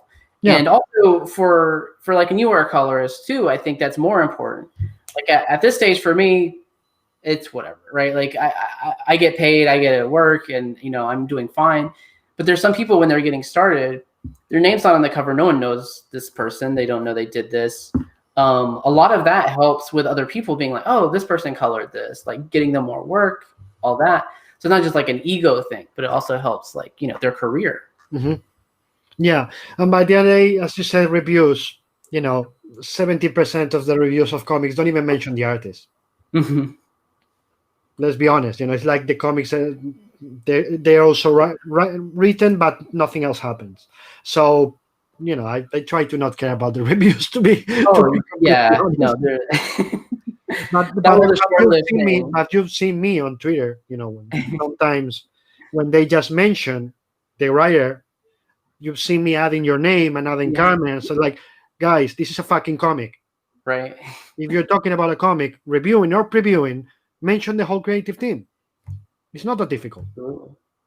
Let me see what else. Come on, I think Carolina wants you to go and get a painting. No, it's not going to happen. It's upstairs. And if she goes, the cat takes over the interview. And it sounds pretty time consuming. Hats off to you guys, says Muniba. And Rafa says, another question here. What do you think of, I think he means, what's the best way to color a very finished grayscale comic art? Sorry? I think he means, what is the best way to color a page that is done with a very detailed grayscale art? I can only, I don't know what the best way is. No, speak for yourself. Let's speak for yourself. You're not going to speak for the world, fortunately. For you. Okay, it depends on how the grayscale is used. Sometimes if the grayscale is really, really heavy and it looks like a finished painting, say, which has already got all the blacks and whites and different nuances, then probably you can use simple devices. Like the artist has already done everything for you. So you can use it flat, just give it a flat color overall and it's perfect. Or you can use gradient maps to just accentuate the darkest and the lightest part of the paintings, so you can do it into colors. If you have, like in some artists, the gray parts that are the shades that go where the shades go, and so they represent the dark part and they give volume, then you use them as such. So what I do, I just select one color for all the shades of my page. And so I would select those grays and color them all of the same colors, which would be, darker than the other colors of the page, obviously. And then play according to the values I've given to the rest of my page, make it a little lighter or a little darker, but still it's just volumes. With gray is once again different because it doesn't necessarily use this gray to give volumes and forms, but more to complement the whites and the blacks. Balance, right? Grays are artistic grays, so like Sebastian Fiumara also uses gray in a very artistic way. They don't represent necessarily a shape, but they look good in completing panels. So I once again select them and give them a color, but in this case it's not necessarily the same because for instance, if there is a use of gray which is both in foreground and background, I can't really give those grays the same values. So I would play then with lighter, darker, or even give them a different color together. So it depends really on. He clarifies for you, Tamra, since you have to answer to. I refer that is if for any of them, it's a problem to color art that has gray tones? It can be, but as Julia said, it really depends on like if it's really heavy and dark. I find that a lot more challenging, because you have to like it's a totally different approach to coloring it, because now you have to like colorizing it more than like actually coloring it and figuring out the rendering, and making it where it still has like a nice range of color in it, from dark to highlights and stuff like that. So for me, it's kind of outside of my normal process, and so it's hard for me to describe. I would find that more difficult. It's doable, and of course, and all the rendering's laid in for you. Mm-hmm. Often though, when I do get gray tones or even like white added to things, it's digital, which can be a mixed bag depending on how the person set up their files.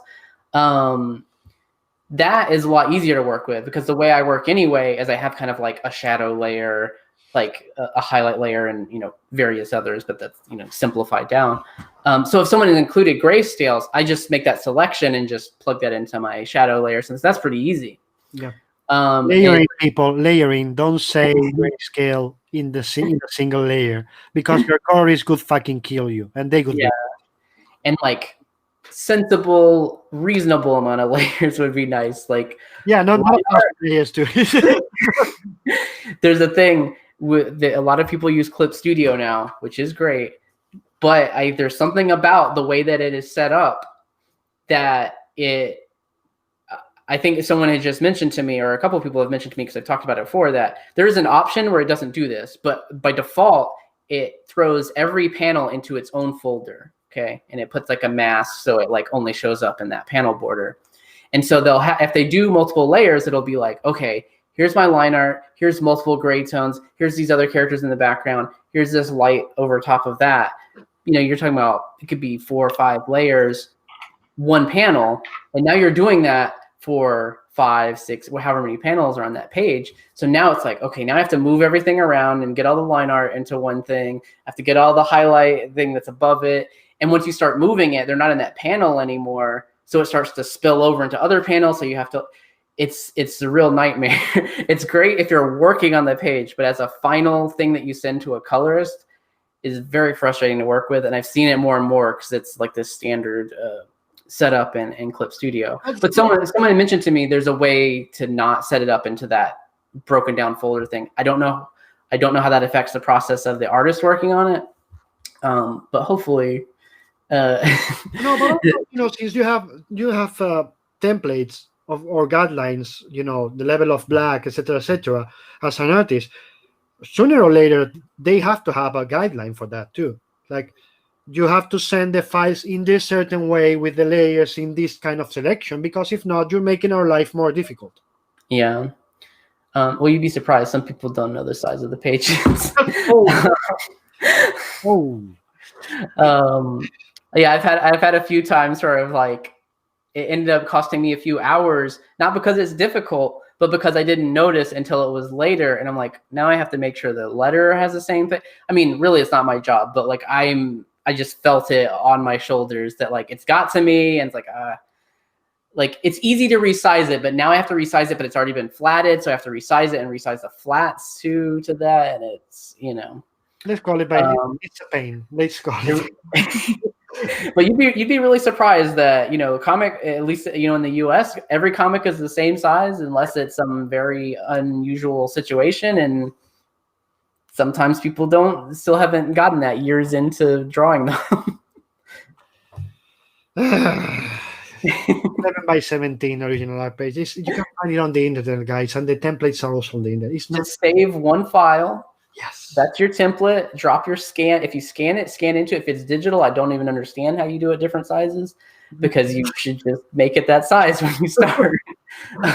But it happens. Just keep it consistent, people. And again, it's easy to find on the internet.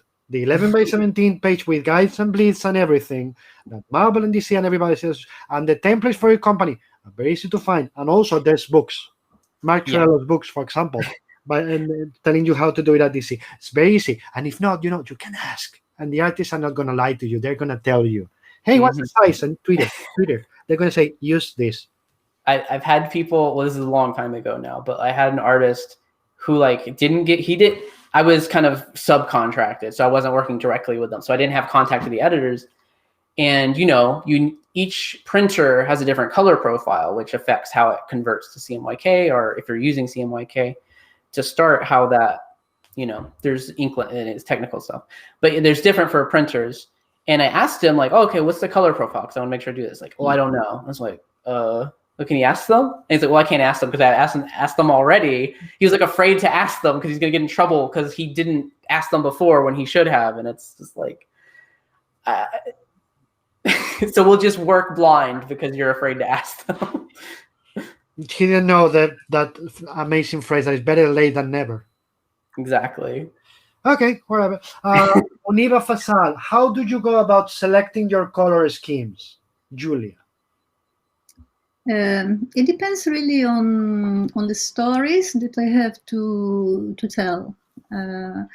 So it's not really a conscious choice, but mostly when I see the drawings on the page, I start imagining the movements and everything that happens, and then something happens on a psychological level, probably because of what we talked about before, colors as expressions of emotions, sounds, and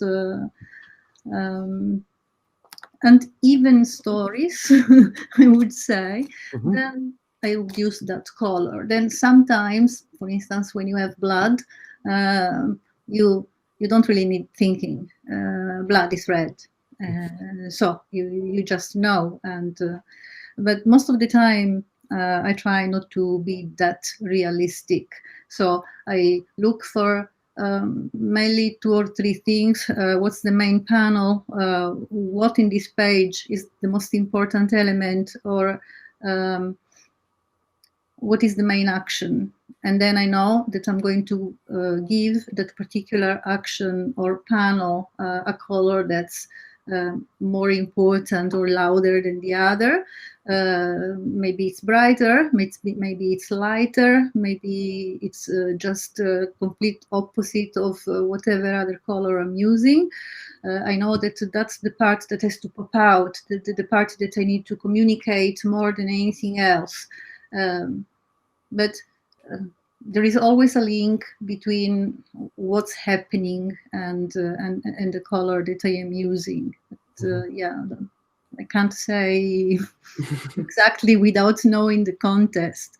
No. That's the best answer. As I was, you are in a tunnel, and there is the light at the end of the tunnel, and because you've read the script that you're going to enter a fairy world. Then the light will be pink or whitish or light blue, a relaxing color. If you know that you're still in the same tunnel, but at the end of the tunnel you're going to meet something bad, then it would, in my world, be purplish or reddish. So the most important thing is to tell the story. Mm-hmm.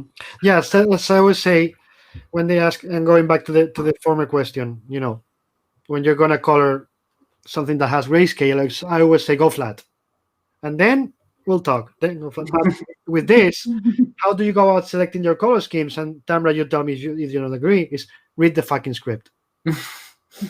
That's how you select your color schemes, right? Yeah. Well, as Giulia kind of touched on with the blood, like, the script, of course, the script doesn't always have like very specific direction. Sometimes it does. Sometimes the artist does.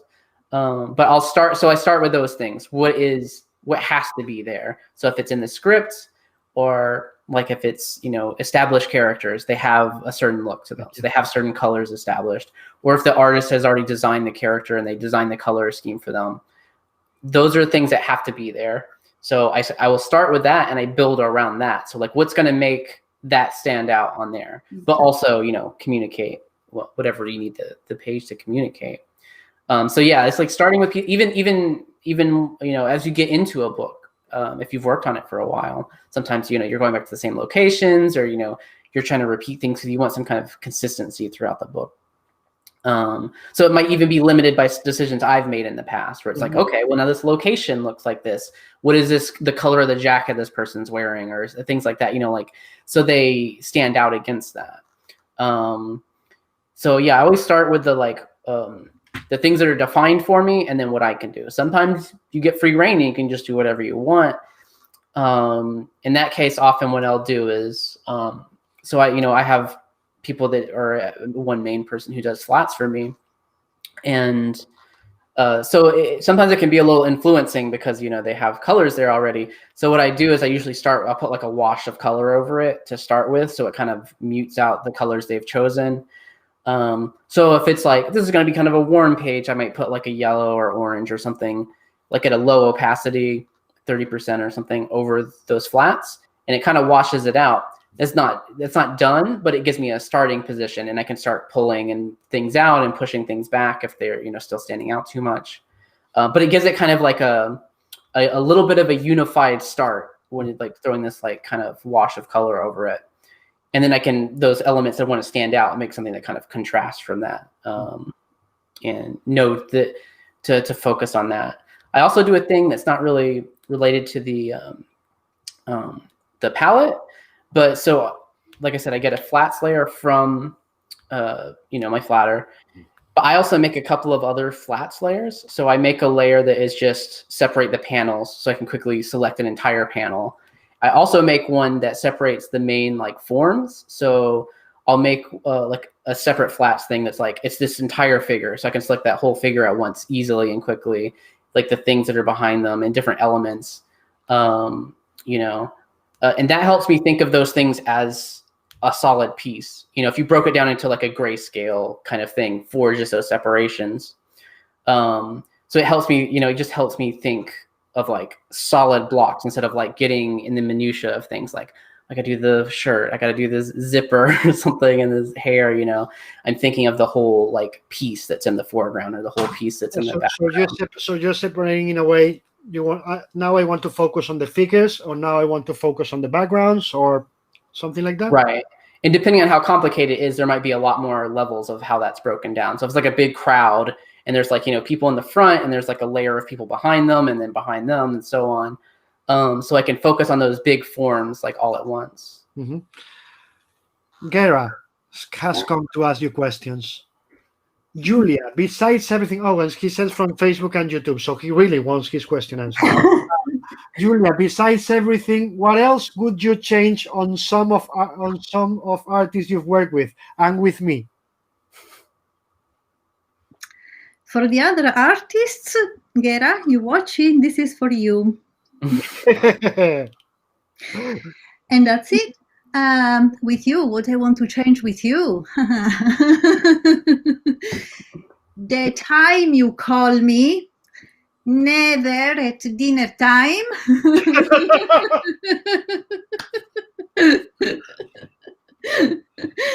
And the rest is okay.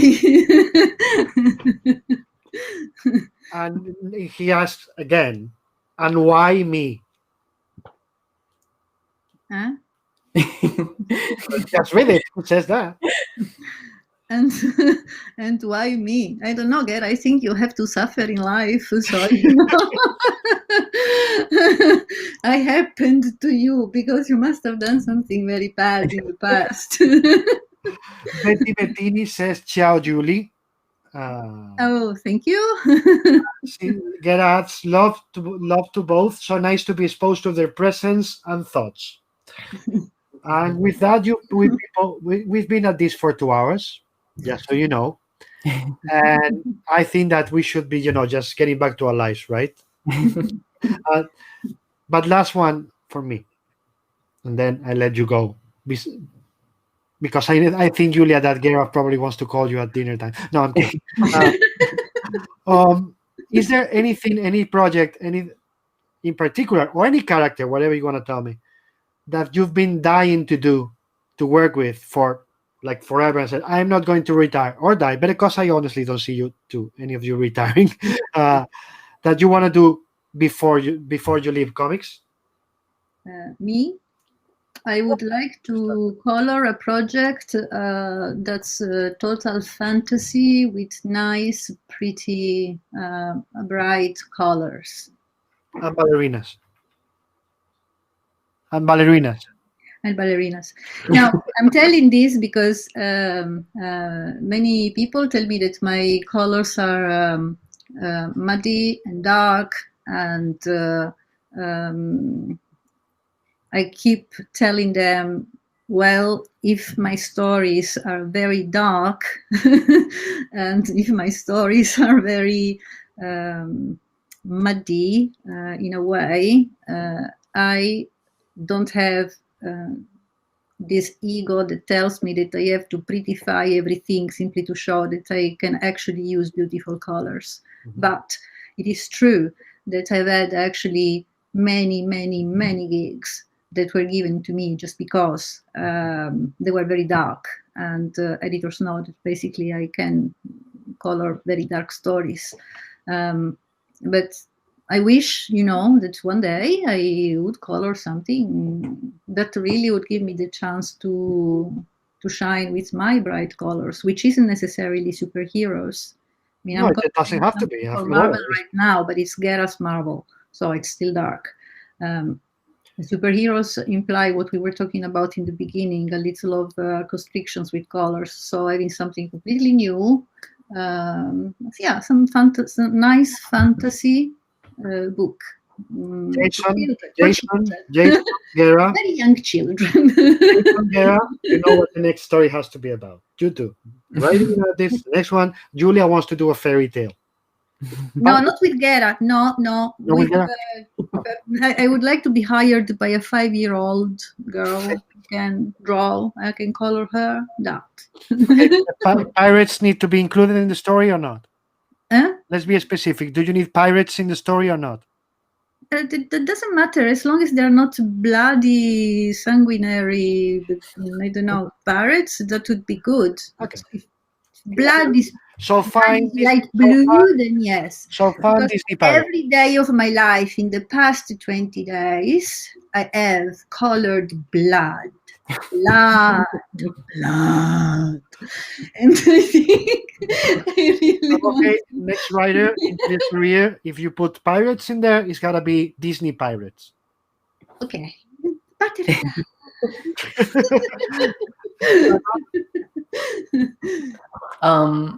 Yeah, if I'm just thinking generally kind of the opposite as like I would like to do a horror thing.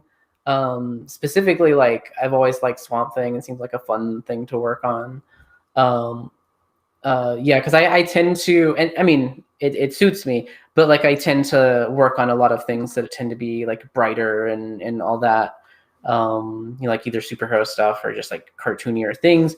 And often even when I'm doing like horror stuff, I will still try to like find ways to have like, make it colorful in some way. But yeah, like getting to do like a straight on horror thing I've got to is like one of the least common things I've got to do, but it's like one of the things I'm most that I most enjoy, which is funny. I think just sometimes when you're starting out, like you get on certain things, like like you're saying, Giulia, with the like dark projects that you're getting on. That like I love them. It's just a change, every now and then. Right. But when you work on it, sometimes people start to associate you only with that thing or mostly with that thing. Yeah. So you just get more and more things like that, which is great. But also it's like, well, sometimes you want to do other things too. Okay, so with that, people, we're leaving for the weekend. Please, Giulia and Tamra, wait, because I want to say proper thank you to you after of the live feed. You're picking up my English. Give it all to me. No.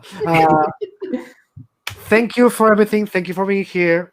To both of you. Thank you for all of you for watching and for your questions. Have a nice weekend. Don't be assholes. Remember, wear your mask. And on Monday with us, if I remember correctly, and I know I do, writer Annie and Nocenti. Take care. Have a nice weekend. And we're off in 3,